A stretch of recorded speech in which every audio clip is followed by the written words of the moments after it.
globulados y en qué casos ponemos plaquetas. Por ejemplo, en una unidad de emergencia, lo más habitual y lo más usado es un paquete globular. ¿Por qué? Porque las patologías que vienen en una emergencia por lo general son herida de balas o paciente atacado por un arma blanca o quemaduras o también otras patologías donde el paciente termina en un shock hipovolémico, ¿no? ¿Por qué? Por la pérdida de sangre. Entonces, lo más ideal es que si el paciente pierde sangre, ¿qué es lo que tenemos de hacer? Reponer esa sangre. Y nuestro organismo demora aproximadamente 72 horas para hacer la reposición de la cantidad del volumen perdido. Entonces, ¿qué es lo que debemos hacer? Reponer paquetes globulares. ¿Cómo lo vamos a reponer esos paquetes globulares? Mediante yendo a banco de sangre y solicitando esos paquetes globulares. Entonces, vamos por el primer tema. Sangre. Tenemos que tener en conocimiento dos cosas muy importantes. Cuando nosotros hablamos de sangre, hablamos de dos componentes, que es el componente sólido y el componente líquido. Dentro de los componentes sólidos vamos a hablar sobre los glóbulos rojos, glóbulos blancos y plaquetas. Dentro de los componentes líquidos vamos a encontrar el plasma. Ojo, fuera de que la sangre tiene componente sólido y componente líquido, también nos ayuda en qué? En transportar el oxígeno. O sea, un ejemplo, en la temporada de los pacientes que hubo COVID, la hemoglobina estaba perfecta, pero el problema era la oxigenación, pero la hemoglobina estaba perfecta. Entonces, ¿por qué? ¿Qué es lo que pasaba? Lo que pasaba es que no se podía ingresar el oxígeno a la hemoglobina para que pueda ser transportada. ¿Por qué? Porque el paciente presentaba un distrés respiratorio, porque el paciente no tenía, tenía todo el pulmón inflamado, entonces no había cómo transportar el oxígeno. Otro, nutrientes. También es muy importante porque transporta los nutrientes. ¿En qué nos ayudan los nutrientes? En que la célula puede tener energía, puede transportar, puede trabajar adecuadamente. Si no hubiera esos nutrientes, el paciente va a empezar a tener desmayos, pero no porque la hemoglobina esté baja, sino que porque el paciente no está recibiendo los nutrientes adecuados. Por ejemplo, muchas veces en la formación de los colegios hay varios niños que se terminan desmayando. ¿Por qué? Porque no han tomado un desayuno, pero su hemoglobina está bien, su transporte de oxígeno está bien, pero no ha podido consumir los nutrientes adecuados como para poder sostener toda la cantidad de volumen, toda la cantidad de energía que necesita el cuerpo para poder nosotros estar en el día a día, ¿no? Entonces, por eso es muy importante saber qué es lo que contiene la sangre. A grandes rasgos, componentes líquidos, sólidos, oxígeno y nutrientes. Lo que tenemos que tener en conocimiento como cultura general es también los tres tipos de donación. Uno, que es la halogénica. La halogénica por lo general se utilizan en todos los hospitales. Es cuando alguien, una persona X, deja su paquete globular y ese paquete globular es utilizado en otra persona, pero que tenga las mismas características, que no puede haber ninguna alteración. Si es O o AB, entonces en esos casos, ¿no? Para eso es muy importante que el laboratorio haga el tamizaje. Entonces, es recibir un paquete globular de otra persona, ¿no? Que haya dejado en reposición por un familiar, por algo. Y la autóloga es cuando un paciente va a ser operado, una operación posterior, de acá de 2 semanas, 3 semanas, lo van a programar una cirugía. Entonces, ¿qué es lo que hace el paciente? Dice, ya, yo voy a donar un paquete globular. Dona su paquete globular, espera que se reconstituya a nivel de la hemoglobina, ¿ya? Y luego el paciente entra a la cirugía, le hacen la cirugía, requiere el paquete globular y le pasan su misma sangre. Eso también suele pasar. Y otra que es directa es cuando es de un familiar directo, de un amigo que es directamente, ¿no? Por ejemplo, si Dios no quiere, tu papá se encuentra hospitalizado, entonces tienen el mismo grupo sanguíneo, tienen los mismos antígenos, todo, entonces tú donas un paquete globular para tu papá, ¿no? Eso vendría a ser de forma directa. Entonces, tenemos que tener en cuenta lo siguiente para nosotros para administrar. Como le dije, la administración de un paquete globular de homoderivados, no hay mucha diferencia entre la administración hospitalización y la administración en cuidados intensivos. Solamente que nosotros vamos a tenerlos mejor monitorizados, mejor mejor evaluados en nuestros pacientes. Entonces, ¿qué es lo que debemos tener en cuenta? Es verificar la orden médica. ¿Qué dice la orden médica? Dice, transfundir un paquete globular, transfundir un plasma fresco congelado, transfundir una plaqueta, transfundir crioprecipitados, dependiendo de lo que necesite el paciente. Por eso es muy importante verificar esa orden, no solamente enviar. Luego de verificar, ver y hablar con el paciente sobre el consentimiento informado de ese paciente. Si nosotros no firmamos ese consentimiento o no hablamos con un familiar que el paciente va a recibir un paquete globular, al final, digamos, ese paquete globular con el que que se le ha administrado no ha sido adecuadamente tamizado, ya entre X motivos tiene un virus o algo adicional en ese paquete globular. Entonces, el paciente no ha firmado el consentimiento, entonces, ¿qué es lo que pasa? El paciente podría terminar renunciando por simple y llanamente no hacer firmar un consentimiento informado. Verificar el hemoderivado. Cuando nosotros vamos a verificar la administración, por ejemplo, en la orden tiene que decir grupo O y factor RH positivo, ¿no? Entonces, si así es, tenemos que verificar todo eso. Si el paciente es un O positivo, entonces tenemos que conseguirle una sangre O positivo, ¿no? Entonces, tratar de administrar el mismo componente, ya sabiendo que nosotros tenemos un grupo que es donador universal y un grupo que es receptor universal, ¿no? Entonces, eso lo vamos a ver más adelante. Siguiente, verificar los signos y síntomas con el que está cursando el paciente durante la transfusión sanguínea. ¿Qué suele pasar? Suele pasar fiebre, suele pasar taquicardias, ¿no? Suele pasar ligeros edemas agudos de pulmón. Entonces, que todo eso tenemos que verificar al paciente cómo lo vamos a administrar, ¿no? Vamos a administrar hemoderivados, qué tipo de hemoderivados, qué tipo de filtros voy a utilizar para la administración de ese hemoderivado. Por ejemplo, cuando nosotros hablamos de un paquete globular, no podemos pasar por un equipo de monoclisis, tenemos que pasar por un equipo de transfusión, que es un equipo especial que tiene unos filtros adecuados para evitar que los glóbulos rojos que se hayan hemolizado, que se hayan alterado, no pasen por todo el filtro. ¿No es cierto? Por eso es muy importante. Otra cosa que es muy importante y que tenemos que tener en cuenta, que el paquete globular no debe sobrepasar las 3 horas de transfusión. No puede pasar las 3 horas de transfusión. Pasadas las 3 horas de transfusión ya los componentes empiezan a alterar. Ya no estás pasando adecuadamente. Por eso es lo ideal pasar en menos de 3 horas un paquete globular.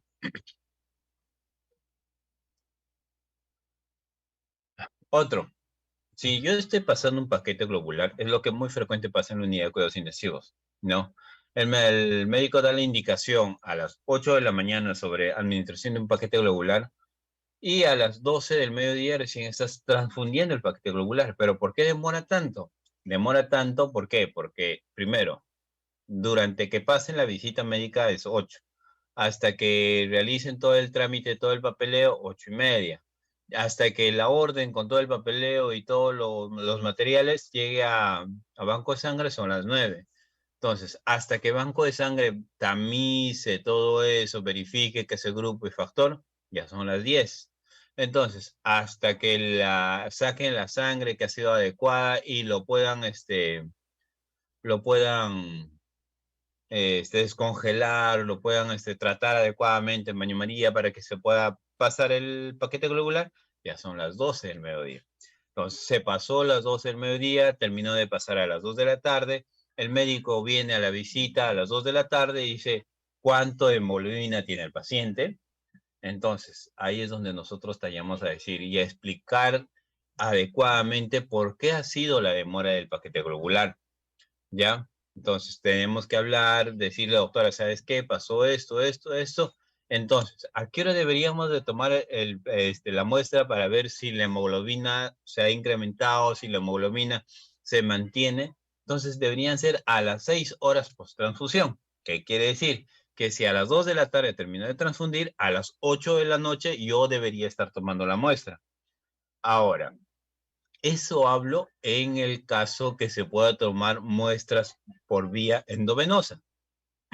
Ahora, en la unidad de cuidados intensivos también manejamos línea arterial, que quiere decir que también podemos tomar muestras por línea arterial. Entonces, al nosotros tomar muestras por línea arterial, ¿qué cosa podemos tomar? Podemos tomar una gasometría arterial. Puede ser durante la transfusión, puede ser después de 1 hora de la transfusión. Hablamos de de un AGA.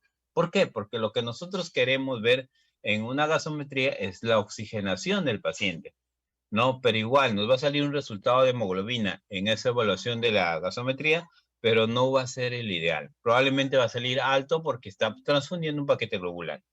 Entonces, no confiarnos en ese tipo de muestras.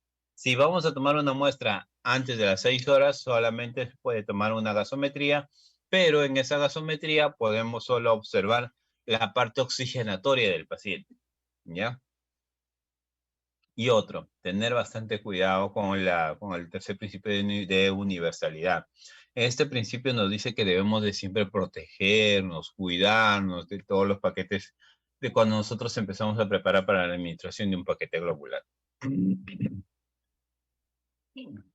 Entonces, ¿cuándo nosotros vamos a administrar un paquete globular en una unidad de cuidados intensivos? En una unidad de cuidados intensivos, los pacientes por lo general ya vienen estabilizados.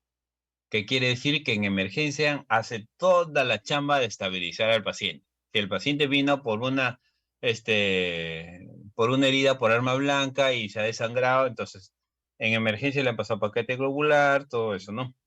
Entonces ya viene con los signos vitales aparentemente normales. ¿Por qué digo aparentemente normales? Porque por el momento se solucionó el problema, pero va a haber algo y va a haber ligeras complicaciones posteriormente por todo, ¿no? Por ejemplo, si un paciente viene a la emergencia y viene sangrando, aproximadamente ha perdido 2 litros de sangre, el paciente va a venir con un shock hipovolémico. ¿Qué es lo que le van a hacer en emergencia? Le van a transfundir sangre. ¿Ya? ¿Y qué cosas van a hacer? Van a hacer reponer un componente de glóbulos rojos. ¿Para qué? Para poder evitar la muerte del paciente. Y ese shock hipovolémico tiene una causa, que ha sido el sangrado. Entonces, en emergencia se tiene que solucionar esa causa del sangrado. Tienen que entrar a sala de operaciones a que le puedan hacer, a que puedan evaluar y verificar cómo lo solucionan ese problema, ¿no? O entra a cirugía y cirugía verifica y, ok, hay una lesión de vaso, podrían colocarle un packing en el vaso, ¿no? O para el paciente de un momento a otro se ha caído, se ha desmoronado y tiene un HCA Fisher 4, que hay un sangrado aparentemente aumentado intracraneal, tiene que entrar a la sala, hacerle una evacuación. Entonces, con todo eso, hay que verificar cuál es la causa del paciente por lo que ha perdido hemoglobina. Ahora, tengo un shock hipovolémico que ya les expliqué cómo vamos a solucionar. Pero por lo general en la unidad de cuidados intensivos también hay un cuadro de shock hipovolémico mínimo, pero más presentan shocks sépticos. Entonces, en los shocks sépticos ya también el manejo es muy distinto. En una unidad de cuidados intensivos, ¿cuánto es la hemoglobina óptima, adecuada para poder nosotros tener un paciente con un buen transporte de oxígeno, un buen transporte de nutrientes? Debería ser entre 7 y 8 como mínimo de hemoglobina para poder estar trabajando. Como mínimo, ¿ya? Entonces, si tenemos más de 8, ideal, pero no podemos tener menos de 7, ¿ya? Porque menos de 7 no hay un buen transporte de hemoglobina, no hay un buen transporte de nutrientes, el paciente empieza a presentar vasoplejía por el shock séptico, entonces empieza a disminuir el transporte, el paciente se va descompensando, empieza a desaturar el paciente. Entonces, cuando nosotros presentamos un shock séptico en la unidad de cuidados intensivos, tenemos que verificar cuál es la causa de ese shock séptico. Pero licenciado, el paciente está con una hemoglobina de 8, no importa todavía. Esa hemoglobina de 8 es óptima para el paciente. Licenciado, pero está con una hemoglobina de 8, pero ahora le hemos vuelto a tomar un control y salió una hemoglobina de 6.5. Entonces, un shock séptico nunca te puede disminuir la hemoglobina de un 8 a un 6.5 en horas. No, lo que te cae eso es una sepsis, ¿no?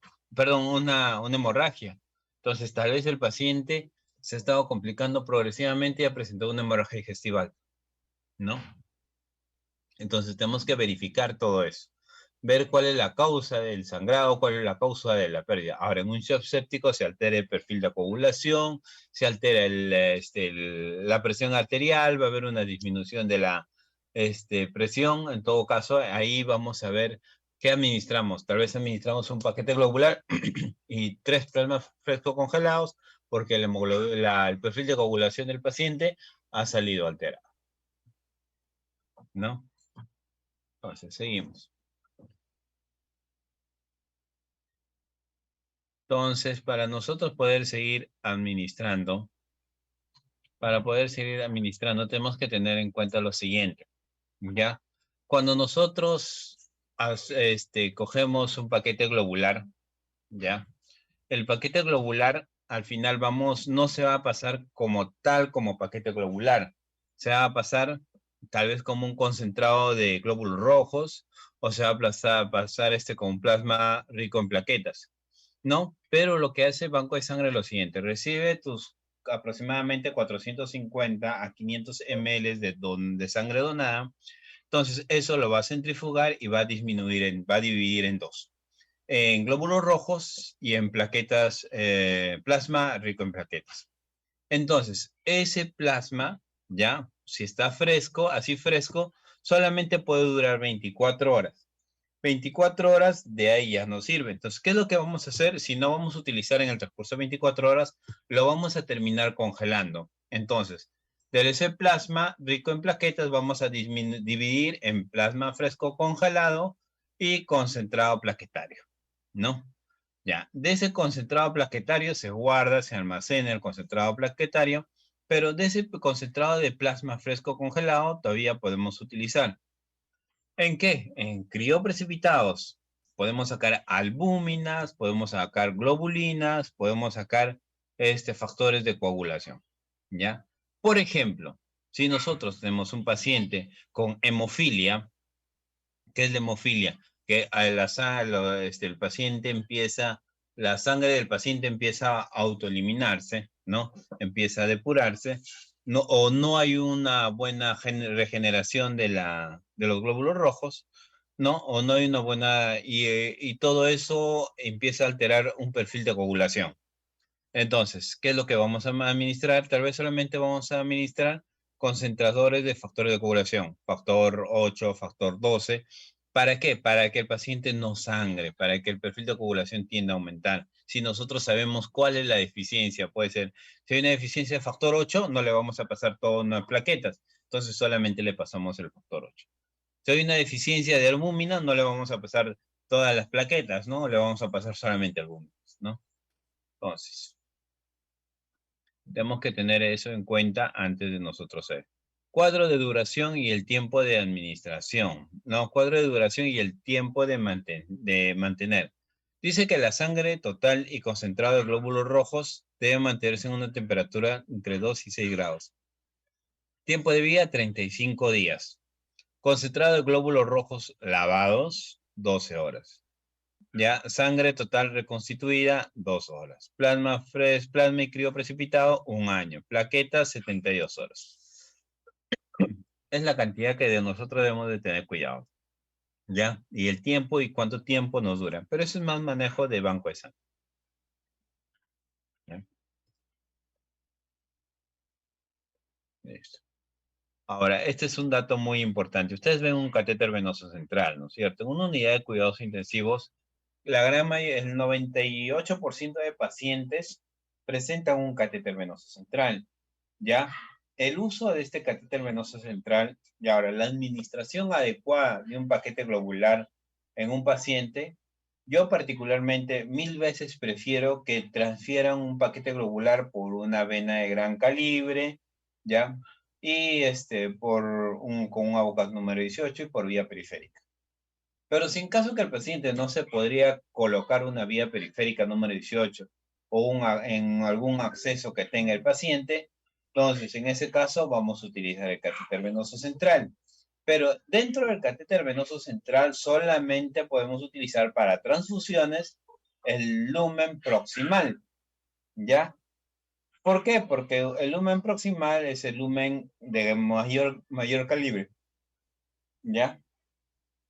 y también porque no se encuentra al costado, no se encuentra, la punta no se encuentra alojada a nivel de la vena cava, ¿no? En la puerta del corazón, se encuentra un poquito más alejada, entonces da tiempo a que la sangre se pueda calentar y pueda llegar con una temperatura adecuada. ¿Ya? Entonces hay que tener eso en cuenta, hay que tener bastante en cuenta eso. ¿Ya? Entonces solamente podemos administrar por el lumen distal, perdón, por el lumen proximal.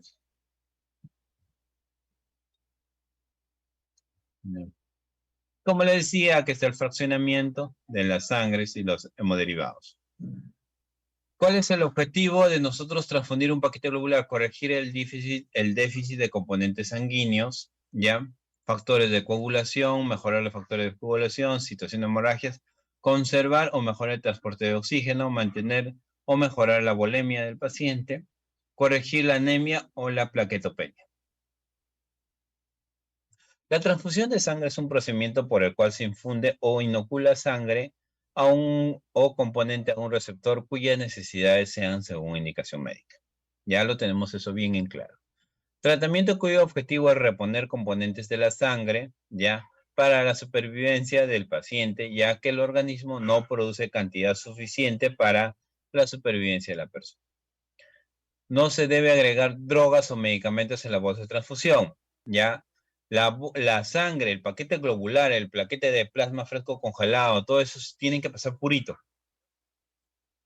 No puedes utilizar otro componente o no puedes agregar otro componente dentro de la bolsa de transfusión, por favor, ¿ya? He visto en oportunidades que han mezclado, por ejemplo, no, pero para que no pase nada le vamos a poner una clorfenamina y la clorfenamina lo pasaban en el paquete globular.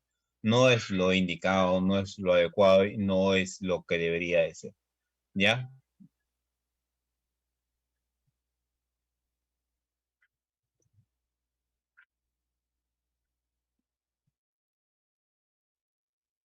Entonces, la sangre es un componente que tiene entre 400 y 500 mLA. Ojo, por favor, grábense esto. ¿Cuál es el componente que mantiene adecuadamente la sangre, que no se coagule, que no es esto? ¿El citrato fosfato de destroza o el citrato fosfato de destroza-adenina? Eso hace que la sangre se mantenga sin coagularse. La sangre debe mantenerse entre 1 y 6 grados centígrados. Perdón, ¿a qué 6 grados? No es 16 grados centígrados, es 6 grados. El error de tipeo. ¿Cuándo transfundir sangre? Cuando la hemoglobina es menor a 7. Cuando nosotros transfundimos un paquete globular, ¿qué quiere decir? Si un paciente está con una hemoglobina de, de 7, 6, le pasamos un paquete, supuestamente debería subir a 6.5 o a 7, ¿ya? Entonces, pero acá lo que también un error de tipeo es una unidad incrementa el porcentaje de hematocrito, no de hemoglobina. ¿Cuánto de hemoglobina? Un punto. Entre un punto a un punto y medio. ¿Ya? Entonces, cuando nosotros tenemos glóbulos rojos ya empaquetados, ¿ya? ¿Para qué es? ¿Para qué nos indica? ¿Qué cantidad es? Solamente glóbulos rojos empaquetados, 300 ml, también tienen los mismos componentes anticoagulantes. La temperatura de almacenaje es entre 1 y 16 grados. ¿Y para qué utilizamos? Indicado para la anemia aguda y anemia crónica. El paquete globular provee soporte de oxigenación y el donador aporta hasta 2 unidades. Puedes aportar hasta 2 unidades en caso que sea una emergencia. Acá, esto ya ustedes lo saben, pero vamos a detallarlo, ¿ya? Un O negativo solamente puede recibir de un O negativo. Un O positivo solamente puede recibir de un O negativo o de un positivo. Un A negativo puede recibir de un O negativo o de un A negativo.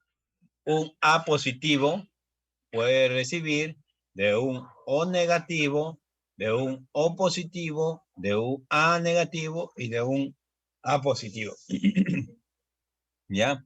Un B negativo solamente puede recibir de un B negativo o de un O negativo. Un B positivo solamente puede recibir de un O negativo, O positivo, B negativo y B positivo. Un AB negativo solamente del O negativo, o del A negativo, o del B negativo, o del AB negativo. Ahora, un AB positivo puede recibir de todos, ¿ya? Puede recibir de todos. Entonces, ¿quién es el donador universal? Es el O negativo. ¿Y quién es el receptor universal? El AB positivo, ¿ya? Oh, complicaciones. ¿Qué complicaciones podemos tener nosotros el administrar un paquete globular? ¿Qué pasa esto? ¿No? Destrucción de los eritrocitos. Si nosotros no hacemos un buen tamizaje, en vez de ayudar al paciente, vamos a terminar matando al paciente, ¿no? Por ejemplo, para recordarles nomás, cuando nosotros hablamos de transfusión sanguínea, como historia, dice que la primera transfusión sanguínea ha sido de un perro a una persona, ¿ya? Pero al final la persona se terminaba muriendo. No se sabía si se morían, en ese entonces, no sabían si morían por la enfermedad o por la transfusión de la sangre de canino. Entonces, dijeron que podría ser por la sangre canina. Entonces, pasaron otro animalito. ¿Qué otro animalito? La oveja. Hicieron transfusión de oveja a humano. Entonces, se dieron cuenta que los pacientes que estaban estables y solamente necesitaban mejorar la hemoglobina, le pasaban transfusiones de paquete globular y el paciente terminaba muriendo. ¿Por qué? Porque hacía destrucción de eritrocitos, ¿no? Y así progresivamente se fueron descubriendo los grupos A, B, O y AB, ¿no? Luego ya se fueron, y luego ya sabiendo los grupos y factores, ya podíamos hacer un tamizaje. Por ejemplo, ahí sí se podía administrar de un A un A. Pero pasó algo, que cuando nosotros administramos de un A a un A, igual la gente seguía muriendo. Entonces decían que debería haber otro componente más adicional. ¿Cuál era? Era el grupo y factor. El factor, si era un factor positivo o un factor negativo. Eso es lo que te hacía la diferencia. Entonces, ¿qué otra complicación más podemos tener? Es urticaria. El paciente puede presentar urticaria, puede presentar congestión pulmonar, puede presentar edema agudo de pulmón. Eso vendría a ser todo sobre paquete globular. Ahora, sobre el plasma, es un componente, dice que de la sangre un 55%, es un compuesto en un 90%, tiene agua, un 7% de proteínas, un 3% de grasa, dentro de ese 3% está grasa, glucosa, vitaminas, hormonas, oxígeno, CO2 y nitro. El plasma es compatible con términos de grupo A, B o sea, cualquier grupo. Todo es compatible todos. Indicado en diferentes factores de coagulación. Ya, el plasma, una unidad de plasma fresco congelado por cada 5 unidades de paquete globular de sangre entera. ¿Ya? Se indica cuando el perfil de coagulación se encuentra alterado. Plasma fresco congelado, la cantidad viene a ser entre volúmenes de 150 y 750 por unidad. Contiene 70 unidades de factor 8 por 100 ml, ¿no? Ahora el factor 8 también viene el factor 8 sintetizado, ya que podemos administrar hasta, si no me equivoco, 2.500 unidades. 2.500 unidades que vienen a ser 5 ampollas de factor 8. Que se pueden administrar en pacientes con hemofilia, que se pueden administrar en pacientes que tienen con alteración, pero en el factor 8. En esos casos podemos administrar. ¿No? Se neutraliza efectos de anticoagulantes orales, cirugía cardíaca, el plasma fresco congelado debe ser transfundido inmediatamente, ¿no? No se indica, ojo, no se indica como expansión de volumen. ¿Qué quiere decir? Si el paciente está en un shock y tú quieres administrarle plasma por ese shock, no sirve. Ya, fuente nutricional tampoco es una fuente nutricional. Que tenga que tenga proteínas, que tenga eso no quiere decir que es una fuente constante que se puede administrar por una de nutrición. No favorece mucho en la cicatrización, o sea, si tiene un paciente un sangrado y está sangrando y queremos administrarle plasma por eso, no ayuda mucho. No es fuente de inmunoglobulinas, profilaxis en procedimientos invasivos.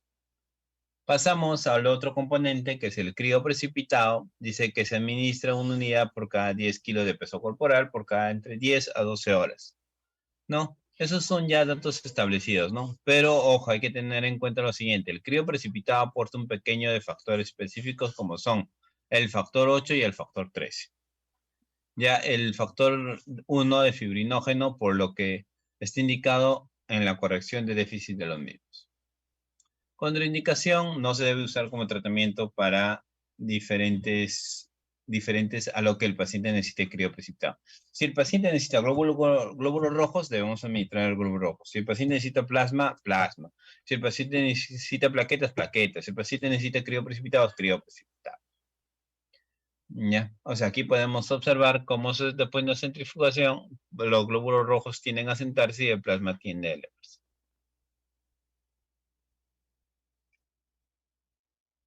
Tenemos que tener en cuenta lo siguiente, ¿no? Los hematíes, las plaquetas y el plasma, ¿no? Las plaquetas no tienen compatibilidad, el plasma también, porque podemos tener compatibilidad del ABO 0 negativo, ¿no? No hay necesidad de pruebas cruzadas. Pero en glóbulos rojos sí tienes que hacer el factor, tienes que hacer el grupo y tienes que hacer una prueba cruzada. Ojo, tenemos que tener en cuenta que las transfusiones siempre implican un riesgo para el paciente. Debe ser el último recurso que se ocurra para considerar cristaloides o oxigenación. Es un acto médico con complicaciones legales. Mantiene la comunicación clara y completa. Nunca olvidar el consentimiento informado del paciente. Esto vendría a ser un pequeño avance, un pequeño repaso sobre la administración de hemoderivados en la unidad de cuidados intensivos.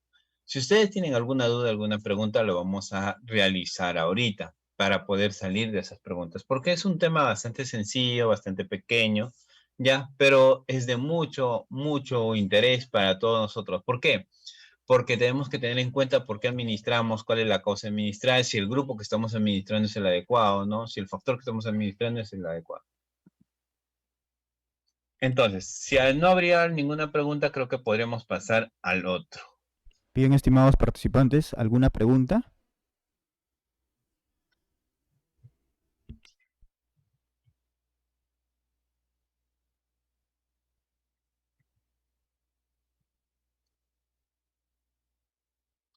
Se colocan Iván, en todos los Iván, lo hice un poquito corto este tema. ¿Por qué? Porque el otro tema es bastante amplio. Vamos a hablar mucho más de una. Por eso he tratado de acortar este tema. Perfecto, licenciado Kenneth, no se preocupe. Ujú. Hay una pregunta, ¿todos los componentes sanguíneos se colocan en el balance hídrico? Sí, definitivamente, toditos, definitivamente, eso sí tiene que ir. Ah, por ejemplo, la cantidad de que se administra de plaquetas es entre 20 a 30 ml. Eso tiene que ir. El paquete globular va entre 350 entre 250 a 350 ml. Por ejemplo, el plasma fresco congelado va entre 200 hasta 700 ml. El crío precipitado sí también vienen entre 50 y 30 ml esos componentes. Entonces sí se tienen que administrar y colocar en el balance hídrico. Sí o sí va. Es como si nosotros estaríamos administrando medicamentos adicionales, un cristaloide, un coloide, ¿no?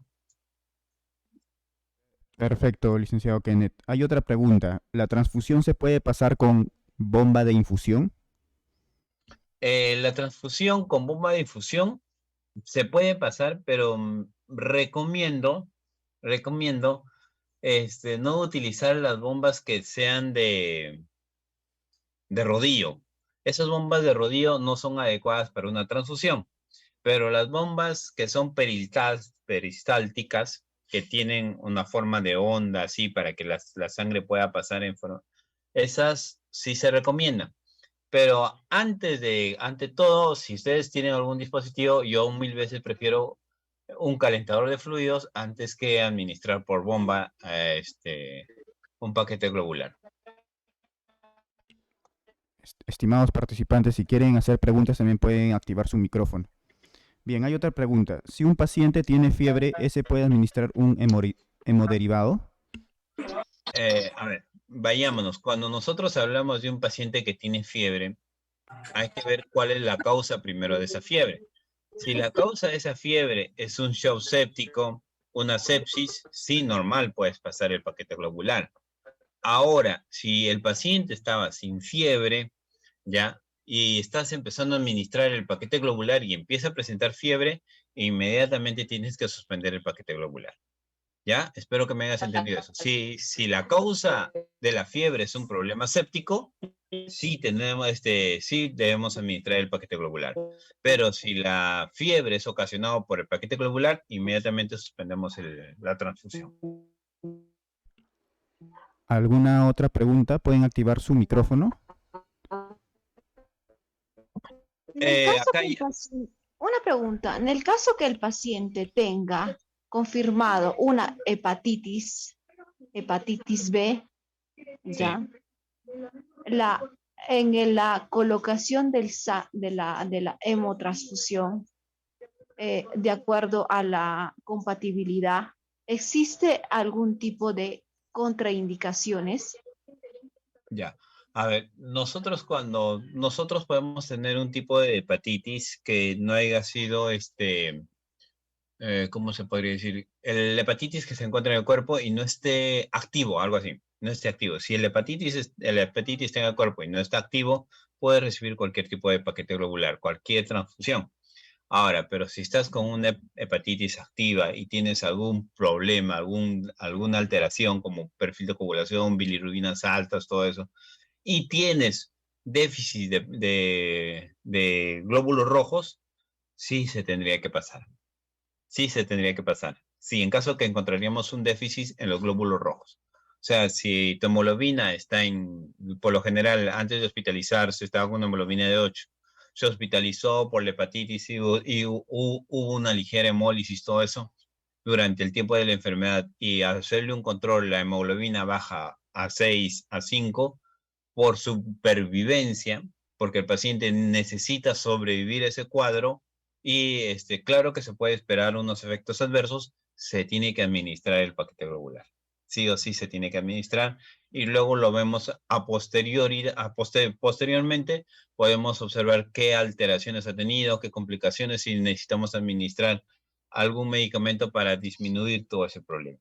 Entonces, si la hemoglobina está por debajo de 7, ya corre en riesgo la vida del paciente, sí se tiene que administrar un paquete globular. Pero si en caso que el paciente no se podría colocar una vía periférica número 18 en algún acceso que tenga el paciente, entonces en ese caso vamos a utilizar el catéter venoso central. Hola, hola, ¿me escuchan? Sí, licenciado Canel, lo escuchamos. Hay otra pregunta. Dice, si ya pasó la transfusión y hay fiebre pasado de 2 horas, ¿para la siguiente se continúa o ya no? Recordemos que la fiebre puede ser por el componente que le hayas administrado, ¿ya? Pero ahora, ha podido ser porque el componente que le hayas administrado haya tenido algo adicional. Entonces, por lo general, un paciente hace fiebre porque hace reacción a ese componente, ese paquete globular. Ya, si ya terminó el paquete globular, ya no hay que disminuir la fiebre nomás.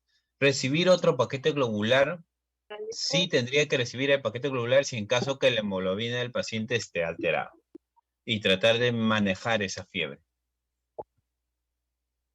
Perfecto, licenciado. Hay una última pregunta. ¿Cuánto tiempo tendría que pasar un concentrado globular? Paquete globular no mayor a 3 horas.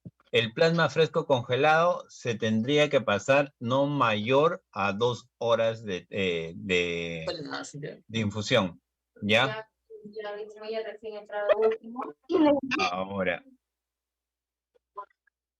Ahora vamos a ver.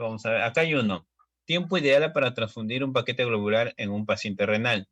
Por lo general, si tenemos un paciente renal y está en hemodiálisis, ¿ya? Si está en hemodiálisis el paciente, o sea, digamos, el médico indica hoy día miércoles, el paciente tiene su diálisis de rutina, ¿no? Pero nos damos cuenta que tiene una hemoglobina baja. Entonces, durante la diálisis, durante el tiempo que se está haciéndose la diálisis, tenemos que nosotros alcanzarle el paquete globular a la licenciada, a la especialista en nefrología, para que ella le pueda pasar durante la diálisis ese paquete globular. Es lo ideal que se debe hacer en un paciente renal. Ahora, otro tiempo igual, se tiene que, si en caso que no le toca la diálisis, tenemos que administrar no mayor a 3 horas, ¿ya? Porque después de las 3 horas, el componente globular ya empieza a alterarse, ¿ya? Licenciado, quería hacer una consulta. Dígame. Una vez me tocó transfundir un paquete globular, pero lamentablemente el filtro se destruyó, o sea, no pasaba la sangre. En ese caso, ¿cómo se podría hacer? Porque yo lo que hice fue cambiarle el filtro porque ya no me Sí. funcionaba ya. ¿Cómo se podría hacer? Ya, Gracias. cuando nosotros, también nos ha ocurrido a nosotros en la UCI ese tipo de, ¿qué quiere decir? Que probablemente el baño María del paciente, o sea, al momento que antes congelado ese paquete globular, no ha sido un buen baño María o no ha sido una buena descongelación, sino que lo han cocinado un poco la sangre. Entonces, en esos casos es donde salen tiras grandes de como si fueran una sangre media cocida, algo así. Llamar, reportar a banco de sangre, tomar una foto, hacer una evidencia y decirle, ¿sabes qué? Tu paquete globular está alterado. No tienes que pasar un paquete globular que esté así alterado de esa manera. ¿Puedes cambiar un filtro? Sí, ya, cambias un filtro. Pero si el segundo filtro ya se vuelve a llenar así, se vuelve a alterarse, entonces lo más ideal es cambiar ese paquete globular, informar al banco de sangre que el paquete que le han traído ha tenido alguna alteración, ¿no? Es lo ideal. Si nosotros vemos alguna alteración en el paquete globular, de preferencia no pasemos el paquete globular. Llamemos, coordinemos con Banco de Sangre y si Banco de Sangre llama, viene, lo confirma y te dice que sí, sí está bien licenciada, en tus notas tú pones pasos la Banco de Sangre viene y confirma que el paquete globular se encuentra en óptimas condiciones, se cambia filtro y se vuelve a administrar el paquete globular. Entonces, eso es lo que deberíamos de hacer. Por lo general no te van a decir que sí porque van a tomar conciencia que algo ha pasado al momento de descongelar ese paquete globular. Bien, Buenas tardes. Una duda, Sí. por favor. Acá en Tacna a veces suelen indicar, el médico suele indicar pasar transfusión de paquete globular 2 unidades. Entonces, mi duda es, ¿cuánto de distancia en tiempo debería tener uno en consideración para pasar de entre una transfusión y la otra, ¿no? Esa es mi Claro, duda. Y lo otro, si pudiera responder, hace un momentito creo que no terminó de responder en qué lumen era que se transfundía y por qué. Gracias. ya, listo, lo expliqué en la clase, lo expliqué en el taller, pero bueno, voy a volver a recalcar. Pero primero a tu pregunta de cuánto tiempo. Vemos, si estamos en la unidad de cuidados intensivos y vemos que la hemoglobina está en 7 puntos, ¿ya? Y no hay presencia de un sangrado activo, podemos terminar el paquete globular en 1 hora y continuar a la siguiente, perdón, en 3 horas, en menos de 3 horas. O sea, un ejemplo, iniciaste tu transfusión a las 10 de la mañana, terminó a las 12:30 tu transfusión, ya esperas media hora, ya, si no hay ninguna alteración, no hay ninguna emergencia, esperas media hora y continúas con tu siguiente paquete, ya. Así podrías trabajar adecuadamente, podrías transfundir los dos paquetes, no hay ninguna alteración. ¿Por qué esperas esa media hora? En esa media hora esperas que el paciente no empiece a presentar urticaria, no empiece a presentar fiebre, porque media hora es más que suficiente para verificar que el paciente no presente ninguna alteración. Entonces, ahí media hora esperas y continúas con tu siguiente transfusión. Ahora, si el paciente tiene un sangrado activo, le toman una hemoglobina y la hemoglobina sale en 3, trata de pasar quizás, aun si es posible, si tienes los accesos, simultáneamente los dos paquetes globulares. Uno por el lado derecho, el otro por el lado izquierdo. ¿Por qué? Porque si no le vas a pasar ese paquete y el paciente sigue sangrando, el paciente va a terminar muriéndose. Va a morirse teniendo los dos paquetes ahí. Entonces, si tenemos un sangrado activo, pasar los dos paquetes a chorro. A chorro, si en caso que tenemos sangrado activo, hablo sangrado activo. O sea, que tú veas que, o sea, el paciente empiece a hacer una melena y toda la cama está lleno de melena, lleno de sangre. Le limpias esa melena, pasa 5 minutos, igual sigue encharcándose de sangre. En esos casos tienes que politransfundir a un paciente.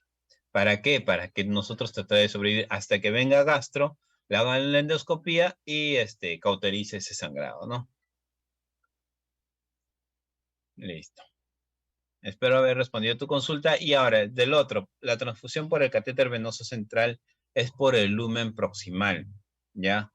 ¿Por qué? Porque el lumen proximal y el lumen medio tienen mayor calibre, son algo como decirte, es con un 18 French, o sea, tienen mayor 18 French, y el de distal es de 16 French, ¿ya? O sea, ¿qué quiere decir? Que el lumen es un poquito mucho más grueso en el proximal.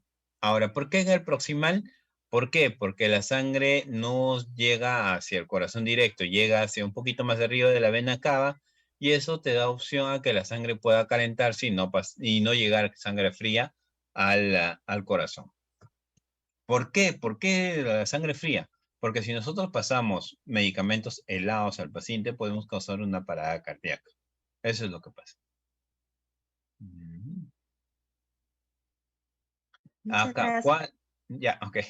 ¿Cuál es el tiempo ideal para una transfusión efectiva de 2 horas? De 2 horas a 2 horas y media. No menor de 2 horas. Si nosotros no tenemos ningún apuro, no menor de 2 horas. ¿Cuántos paquetes globulares y otros comentarios si el ministro como máximo día? Ah, ya, dependiendo, ¿no? Dependiendo. En sala de operaciones he tenido la oportunidad de, cuando estaba rotando yo por sala de operaciones, en la especialidad, tuve la oportunidad de pasar 8 paquetes globulares.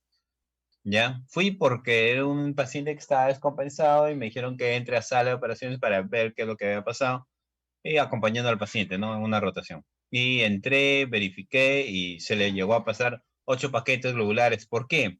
Porque fue una decorticación pulmonar. ¿Qué quiere decir? Que agarran, entran, abren el tórax, cortan un pedazo de pulmón y en ese trayecto que están cortando un pedazo de pulmón, cogen una arteria y el paciente empieza a sangrar pues, un montón. Y 8 paquetes globulares han transfundido esa vez. He visto lo máximo. Claro que consecuencias de esa politransfusión, claro, va a haber muchas consecuencias de esa politransfusión. Puede diluir la sangre si está hemoconcentrado. Cuando nosotros hablamos de hemoconcentración, quiere decir que tenemos una concentración de glóbulos rojos. Esos glóbulos rojos no se pueden diluir. No, pues tiene que pasar así, constantemente por la vía. No se puede diluir con cloruro, no se puede diluir, no se recomienda eso, porque alteras todo el, ¿cómo se puede? Todos los componentes del paquete globular. Listo. En todo caso, creo que con eso espero haya resuelto sus dudas. Si tiene algunas dudas, entonces podríamos hacerlo después de la segunda ponencia. Puede continuar, licenciado Candes, no hay problema. Listo, ya. Muchas gracias.